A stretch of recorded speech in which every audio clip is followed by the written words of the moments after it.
Hello everyone, আসসালামু আলাইকুম। আজকে আপনাদের সাথে শেয়ার করব পহেলা বৈশাখের ঘোরাঘুরি।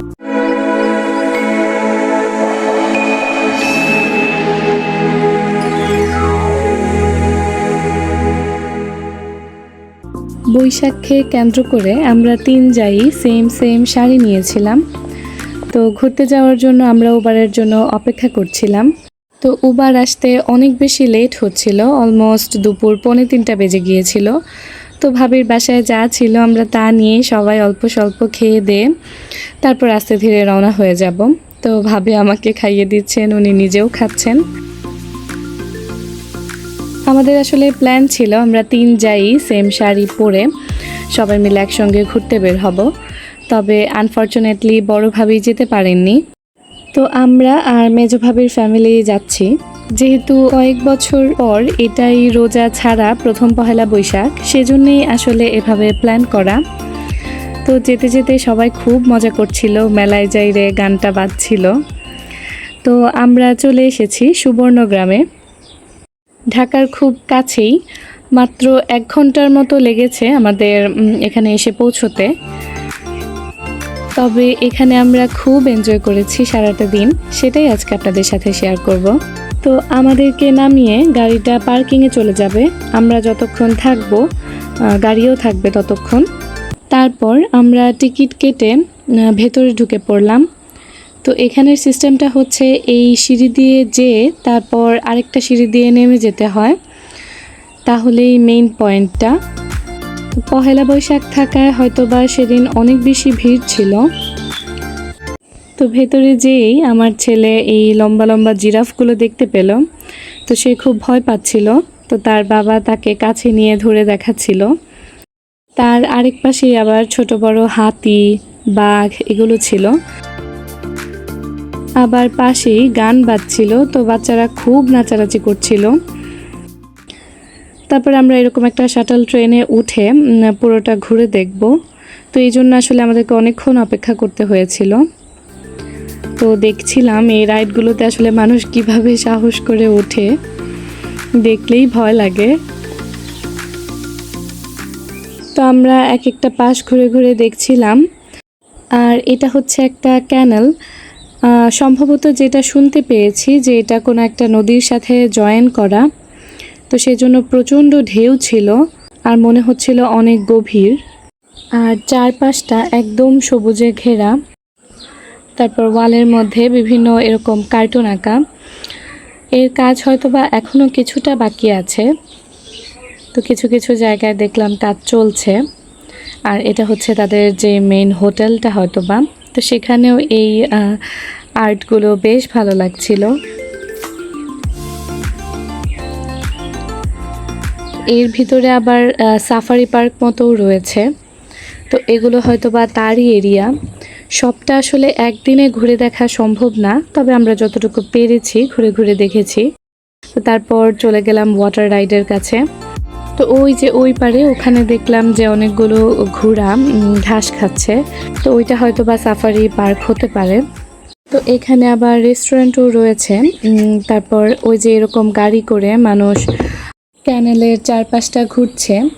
তো আবার 1-2টা ঘোড়ার গাড়িও দেখতে পেলাম।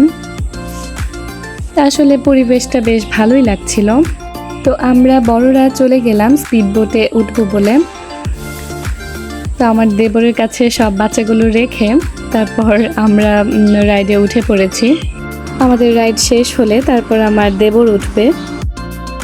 এত স্পিডে যায় আসলে, তো বেশ ভালোই লাগছিল। বারবার শুধু এপাশ ওপাশ করছিল, মনে হচ্ছিল এই বোধহয় উল্টে পড়ে যাব। তো আমাদের চিল্লাচিল্লি দেখে ড্রাইভার একটু পরপরই আমাদের দিকে তাকিয়ে দেখছিলেন যে এভাবে কেন চিল্লাচ্ছি। তো এই রাইডটা আসলে বেশ ভালো লেগেছে। একদম চারপাশ ঘুরে দেখিয়েছে। তো এগুলো হচ্ছে রিসর্ট, পার পারসন 100 টাকা করে টিকিট। তো এই রাইডটা আমার কাছে একদম পয়সা উসুল মনে হয়েছে। প্রায় 2-2.5 মিনিট পর আবার আমরা আমাদের সেই আগের জায়গায় চলে এসেছি। ওই যে দূরে দেখা যাচ্ছে ওটা হচ্ছে সুইমিং পুল। তো ড্রেস নিয়ে আসলে বা ওখানে হোটেলে থাকলে হয়তো বা এটা ইউজ করা যায়। এই রাইডটাতে আবার 10 বছরের নিচে বাচ্চাদের নিয়ে ওঠা নিষেধ, সেজন্য আমরা আর আমাদের বাচ্চাদেরকে নিয়ে উঠিনি। আমি লাস্ট কবে স্পিড বোটে উঠেছিলাম আমার মনে নেই, তবে এই রাইডটা আমার কাছে একদম বেস্ট মনে হয়েছে। তো আমরা চলে আসার পর আমার দেবর উঠে গিয়েছে।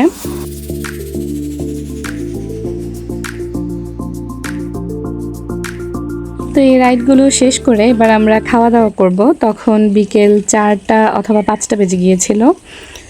তো কোথাও কোনো জায়গা ফাঁকা ছিল না। তারপর একটা টেবিল পেলাম, বসলাম। তারপর শুনলাম যে তাদের খাবার আর অ্যাভেলেবল নেই। তো পহেলা বৈশাখ উপলক্ষে হয়তো বা অনেক বেশি প্রেশার গিয়েছে। তো তারপর আমাদেরকে বলল পাশেই একটা রেস্টুরেন্ট রয়েছে, সেখানে যেন চলে যাই। তো আমরা কিছু দূর হেঁটেই রেস্টুরেন্টটা পেয়ে গেলাম। তো সবাই সেই রেস্টুরেন্টে চলে গেলাম। এটা হয়তো বা তাদের পুরো পার্ক জুড়ে এটাই মেইন রেস্টুরেন্ট। আর এই রেস্টুরেন্টের ভেতরটাও বেশ সুন্দর ছিল। ওদের আসলে প্রতিটা ওয়াল ফাঁকা নেই, কোনো না কোনো আর্ট করা। তো এই জিনিসটা আসলে আমাকে খুব মুগ্ধ করেছে, দেখতে খুবই কালারফুল লেগেছে। আর এই যে তাল গাছটা বাবুই পাখির বাসায় ভরা, এটা সবচেয়ে বেশি আকর্ষণীয় ছিল। তো তারপর ঘুরে ফিরে দেখে আমরা ভেতরে চলে যাচ্ছি একদম খাওয়া দাওয়ার জন্য। এই জায়গাগুলো ছবি তোলার জন্য আসলে একদম পারফেক্ট, খুবই কালারফুল। তো আমরা যেই টাইমে গিয়েছি তখন আসলে ওদের ক্লোজিং টাইম চলছিল। তো তারপর আমরা সেট মেনু নিয়ে নিয়েছি, এটাই অ্যাভেলেবল ছিল। তো ওখানে আসলে সেলফ সার্ভিস, যে যার যার মতো নিয়ে আসতে হবে। তো আমরা সবাই সেম খাবারই অর্ডার করেছিলাম। তো ওদের খাবারটা আবার বেশ মজা ছিল। তো আমার ছেলেও সে নিজে নিজে খাবে। তারপর আমরা খাওয়া দাওয়া করে একটু ফ্রেশ হয়ে আবার বেরিয়ে যাচ্ছিলাম। তো এদিকে বের হয়ে বাচ্চারা কিছুক্ষণ খেলাধুলা করছিল। বিভিন্ন রাইড রয়েছে, একটু পরপর এক একটা রাইড। তো এখান থেকে আমরা বাচ্চাদেরকে নিয়ে আবার যে আমাদের ফার্স্ট পয়েন্টে চলে যাব সেরকম কোনো গাড়ি পাচ্ছিলাম না। তো এই গাড়িটা হচ্ছে হোটেলের চেক ইন চেক আউটের জন্য ব্যবহার করা হয়। তো ওনাকে রিকোয়েস্ট করার পর আমাদেরকে কিছু দূর সামনে পর্যন্ত দিয়ে আসলেন, মানে পুরোটাই দিয়ে আসলেন, জাস্ট কাউন্টারের আগ পর্যন্ত, কারণ ওদেরকে এভাবে লোকজন ওঠানোর জন্য নিষেধ দেয়া আছে। তবে বাচ্চাদের দেখে উনি একটু আমাদের হেল্প করলেন, তবে তার বিনিময়ে কিন্তু কোনো টাকা নেননি। ওনাকে দেয়া হয়েছিল বাট উনি নেননি। তবে যাই হোক, রাতের ভিউটাও কিন্তু বেশ সুন্দর ছিল। ওদের রোড লাইটগুলো আমার কাছে বেশ ভালো লেগেছে। তো আমরা একদম ফার্স্টের দিকে এসে এখন ওই এত বড় নাগরদোলাটায় উঠবো। এই রাইডটা অনেক স্লো চলছিল, তাই আমরা বাচ্চাদের নিয়ে উঠলাম। তবে আমার ছেলে ঘুমিয়ে পড়েছিল বলে আমার হাজব্যান্ড আর ওঠেননি, ছেলেকে নিয়ে বসে আছেন। তো আমরা আস্তে আস্তে অনেক উপরে উঠে যাচ্ছিলাম। তো উপর থেকে ভিউটা দেখতেও বেশ ভালো লাগছিল। আমরা আসলে একটু আগে আগে আসতে পারলে দিনের ভিউটাতে এই দৃশ্যগুলো দেখতে পেতাম, হয়তো বা আরও ভালো লাগতো। তবে রাতের ভিউটাও বেশ ভালো লাগছে, অনেক দূর থেকে দেখা যাচ্ছিল। তো একদম উপরে উঠে যাওয়ার পর কিছুটা ভয় লাগছিল যে পড়েই যাব কি না। তো আস্তে আস্তে নিচের দিকে নেমে যাচ্ছিলাম। ওই যে আমার হাজব্যান্ড ছেলেকে নিয়ে বসে আছে, তো ঘুমিয়ে পড়েছিল, ওকে বাতাস করছেন। তো সন্ধ্যা হয়ে যাওয়ার পর ম্যাক্সিমাম রাইডগুলোই বন্ধ হয়ে গিয়েছিল, নয়তো আমরা আরও কয়েকটা রাইডে উঠতে পারতাম। তো এই রাইডটাতে চড়ে বাচ্চারাও খুশি যে কোনো একটাতে উঠতে পেরেছে। তো ওই তো বাকিরা আস্তে আস্তে করে নিচে নেমে যাচ্ছে। আসলে এত অল্প সময়ে আমাদের আরও অনেক কিছুই দেখা বাকি রয়ে গিয়েছে। তবে আফসোস করছি না, ইনশাল্লাহ পরে কোনো একবার আসবো, এসে থেকে সবাই মিলে খুব এনজয় করব। তো এবার আমাদের বাড়ি ফেরার পালা। তো যেতে যেতে আমরা প্ল্যান করছিলাম যে নীলা মার্কেট নেমে আমরা চা পিঠা এগুলো খেয়ে যাব। তো নীলা মার্কেটের কাছাকাছি আসতেই দেখলাম উপরে ওই যে দেখা যাচ্ছে প্রচুর মানুষ। তো একদম কাছাকাছি যখন গেলাম দেখলাম যে নামার কোনো ব্যবস্থাই নেই, প্রচুর গাড়ি এবং মানুষ, পুরো একটা জ্যাম লেগে আছে। তো একে তো অনেক গরম ছিল, তার মধ্যে বাচ্চাদেরকে নিয়ে নেমে হাঁটাহাঁটি করার মতো ধৈর্য সাহস কোনোটাই আসলে হচ্ছিল না।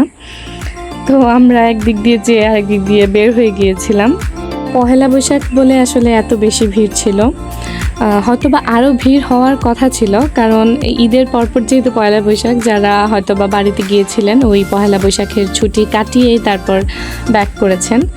তো সেই হিসেবে বলা যায় কম, কিন্তু তারপরেও তুলনামূলক অনেক বেশি ছিল। তো কি আর করা, আমরা আর নামতে পারলাম না। তো আবার বাড়ি ফেরার দিকে রওনা হলাম। তো আজ এই পর্যন্তই। যেতে যেতে একটা কথা বলি, যদি আমার ভিডিওটি ভালো লেগে থাকে তবে আশা করছি আমার ফেসবুক পেজটি ফলো দিয়ে রাখবেন এবং ইউটিউব চ্যানেলটি সাবস্ক্রাইব করে রাখবেন। সবাইকে অসংখ্য ধন্যবাদ। আল্লাহ হাফেজ।